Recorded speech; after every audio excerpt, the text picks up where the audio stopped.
မွေးနေ့အမတ်တရအကုသိုလ်ပါဗျာမွေးနေ့အမတ်တရအကုသိုလ်ကိုဟန်ဝင်းထွန်းရဲ့မွေးနေ့အမတ်တရအကုသိုလ်ဖြစ်ဒီနေ့ရွှေဘုပြူစေုံမှာစေကုသမှုခံရတဲ့ဝေဒနာရှင်များစားသုံးတောက်သုံးနိုင်ရန်အတွက်တောက်ရည်တန်များကျဲုံပြုံများစာပြုံများကိုလူဒန်းကုသိုလ်ပြုပေးခြင်းဖြစ်ပါတယ်ဗျာဟုတ်ကဲ့မွေးနေ့လို့ရှင်မိသားစုလည်းကျမ်းမာချမ်းသာပါစေဗျာဟုတ်ကဲ့စေုံမှာစေကုသမှုခံရတဲ့ဝေဒနာရှင်များလည်းကိုယ်ဝန်တွန်းလူဒန်းအပ်တဲ့စာမျိုးကျဲုံပြုံတောက်ရည်တန်များသုံးဆောင်ပြီးတဲ့ချိန်ကစပြီးတော့ခံစားနေရယောဂဝေဒနာများအများဆုံးသက်သာ၍အများဆုံး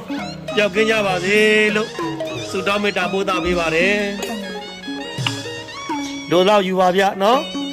စာမြုပ်ကိုလိုလောက်ယူပါများများတောက်ပါဗျနော်ဝေဒနာရှင်ကိုလည်းကျဲဥလေးကျွေးပါဗျနော်ကျဲဥလည်းပါပါတယ်နော်